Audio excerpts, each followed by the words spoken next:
So Chalk.com. At Chalk, our mission is to provide personalized education to every student. And one of the ways that we try to do this is by providing teachers and administrators the insights that they need to be able to determine the connection between curriculum instruction and student success. Now, I say one of the ways that we try to do this because Chalk.com is actually an entire suite of productivity tools that cater to teachers, administrators, and students. But since I only have about, 4.5 minutes left, we're gonna focus on just one thing that we're really excited about, and that is curriculum. Now, what does curriculum look like today? Well, curriculum looks something like this. And let me tell you, it is a mess.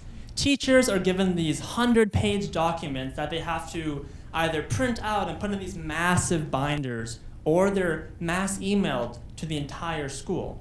Now, what happens if you want to make changes to one of these curriculum documents? Well, you can either reprint out the entire thing and try to redistribute that to all the teachers, or you can send out another mass email. Oh, and if you're a teacher and you want to leave comments or feedback, suggestions on that curriculum, well, good luck with that. So at Chalk, we felt that, hey, there must be a better way of doing this, and spoiler alert, the reason why I'm here is that there is a better way of doing that. And at Chalk, we like to call these living, breathing documents. So what does that actually look like? So this is what a curriculum map looks like in Chalk. The curriculum, instead of spread over hundreds of pages, is broken down by unit, and each unit having its own overview, some of the specific expectations that are tied to that unit, as well as some resources that a teacher may wish to use in their lesson plan. Now, how does a teacher actually interact with and use this curriculum? Well, all they have to do is connect that curriculum map into their subject. So what happens when a teacher connects this curriculum map to their subject? Well, let's take a quick look. As a teacher, this is my daily lesson planner. And traditionally, if I were to use this curriculum content, I'd have to flip through binders, trying to find where that unit is, trying to pull that information. By having curriculum in Chalk.com, as a teacher, I'm able to directly pull that curriculum content into the lesson planner I already use, and that's called Planboard. So as a teacher, all I have to do is click on this unit content button right here, and I'm able to see an overview of the curriculum for Unit 1. I can also look at some of the suggested activities, and I can even pull in some of those resources for that curriculum. Now, one of the things we talked about in the beginning was this notion of a living, breathing document. So what makes it living and breathing? If I want to make a change to that curriculum document, right, how does that actually look from a curriculum writer's point of view? Well, all they'd have to do is create a new draft of the curriculum. So let's say some of the feedback that was given to me was that in our Unit 1 here, Introduction to Science, I want to have biology go after Earth and Science, and just ignore some of those little visual things there. So let's say we wanted to have this go before Earth and Science. All right, so we made a change to that curriculum map, and I'm now going to publish this.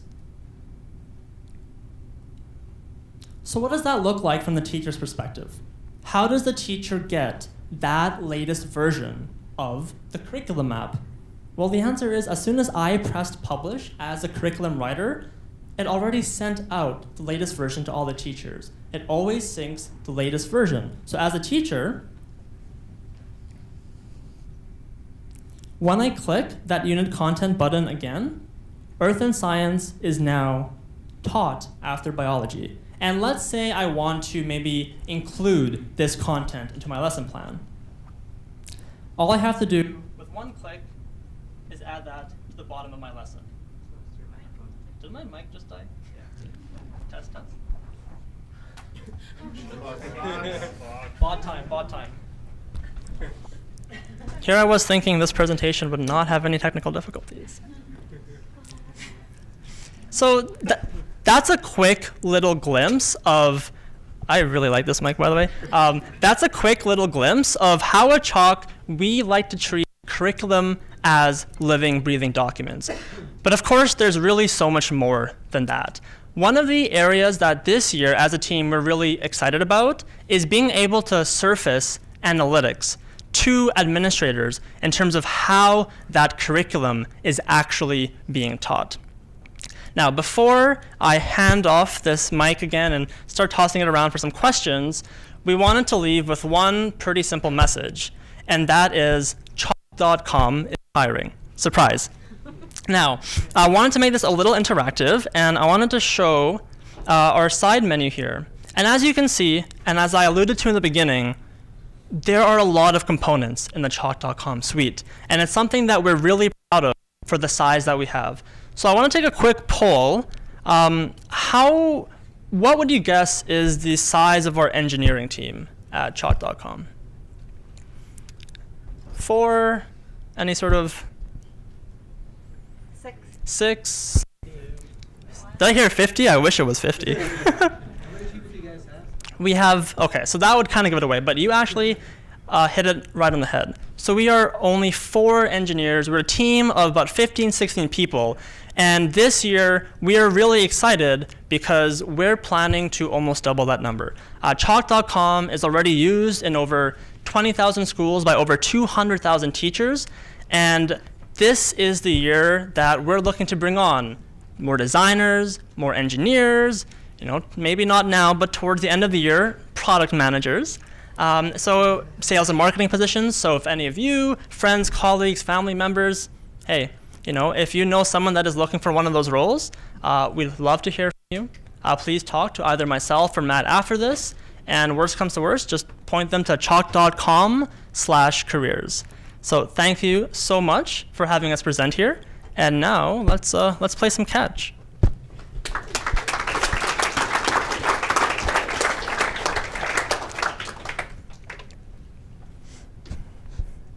Yes. This is an easy one. Hello. Okay, cool. Your platform looks great. Color schemes I might change myself, but the layout that green. But I will say it does look a little bit better. Darker on the laptop? Okay, no problem. No, but the layout is very clean and it looks very easy to use, very intuitive, I guess. In trying to develop a web platform like this, how do you keep it from getting overcomplicated? How do you figure out what features to include? Like your suite says, like you said, your suite is very expensive. How do you know what to keep in, what to kind of shoot down before it even gets on the website? Okay. No, that's an excellent question, especially when we deal with teachers who they like to let us know their thoughts. So they're always happy on our live chat or on our customer support channels to say, hey, how come you guys don't have this feature yet? Or when can I expect this? And for us, it's a balance of, as a team personally, trying to leverage and meet as many of these different educators as we can. We're based in Kitchener-Waterloo, trying to leverage those local connections. We also keep sort of a record in history in terms of the main categories or types of features that are being requested. And one of the things that we're starting to do a better job of is actually looking at some of the data behind how much these features are actually used. Because sometimes you might have a teacher come on chat and say, hey, you guys should build this. And we're like, yeah, we want to make you happy, so let's totally do that. And then not always think about, okay, let's do some research. Let's say, hey, is there a need? And then let's actually measure the amount that that feature is actually used. It's a difficult thing to balance that, but we try to do as best we can. Yes. I'll leave that up to you. So you mentioned you're working with administrators, students, and the teachers themselves. Who is your primary customer? Yeah, I was waiting for you to ask that question. And the perfect person to ask, because having just sort of seen a presentation where it was sort of mentioned that, hey, don't sell to administrators, That's actually what we do. And it's funny because we actually started by selling directly to the teacher. And we just sort of found that we weren't sort of getting the volume. It just wasn't really getting the buy-in. And for us, our sort of business model is, as an individual teacher, using Chalk.com will always be free. We sell to the administrator, the school districts, the school board, and try to sort of combine having a lot of that buy-in at the teacher level, teachers who really, really love using Chalk, sort of championing that up, and then sort of targeting at the side the administrator level in terms of like how can using Chalk, sort of help with their alignment, help them meet sort of their goals that they're trying to achieve as a district, as a school board, etc. So our primary customer, to repeat the question, is we sell directly to the school, more likely the school board, districts, charter schools in the United States, for example, things like that. Sure. A great presentation or in demo. Quick question. So can you tell about the origin story of the company? Why you guys got started? Sure. So this is interesting in that I'm not actually one of the founders, but I think I know my CEO, William, his origin story pretty well. And to briefly summarize that for you, it was essentially one sort of summer he went back. We're actually, a lot of us are from Vancouver. He went back to Vancouver to sort of catch up with his high school teachers. And his high school teacher was there after school, continuing to sort of pile away at the work that they had to do.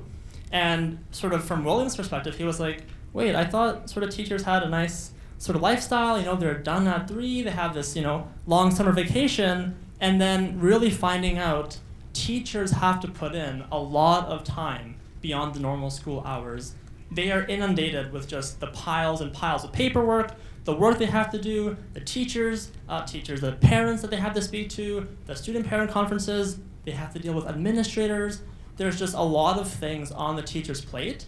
And it sort of started off as, hey, as William, how could he, it's a weird story to tell when you're not the founder, how can he improve their lives by helping them save time? So Chalk sort of started off as productivity suite for teachers, purely to help them save time and to manage their day-to-day workflow. And now it's sort of evolved into moving into dealing with students, dealing with administrators, dealing with curriculum. So that's sort of a little bit of a context in terms of how Chalk first started.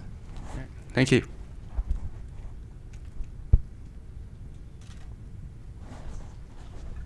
I have a question. So I'm curious how you involve teachers in your design process. I'm really glad you asked that question because that is not something we did a good job of like 2 years ago.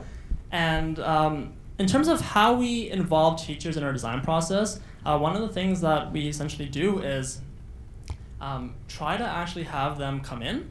So we leverage the Waterloo district as much as possible to actually have them come in and test out some of these early, not even fully built out apps yet. There might even be early mock-ups on Envision. They might be pretty rudimentary sketches. We've also started doing more sort of these remote feedback sessions. So whether these teachers are overseas, actually sort of conferencing them in and asking them about sort of not specifically about the feature, but trying to maybe delve into what is the actual core problem. One of the things that we've really noticed with teachers is that they will maybe say something is the problem, but it's not actually the core problem. So our job when developing the product is making sure we're building something that's actually solving the core issue and trying to really find the time to talk to them and try to dig as deep as we can and figure out what the problem is.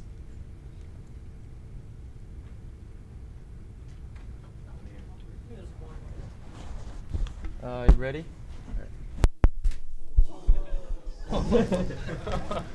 Hello? Yeah, so you mentioned that the curriculum is like a living, breathing kind of document, but curriculums typically aren't, right? Like this curriculum that you showed us, the paper copy, looks like it was published in 2008. Yeah. So when you're talking about when you're talking about editing it, should it be edited?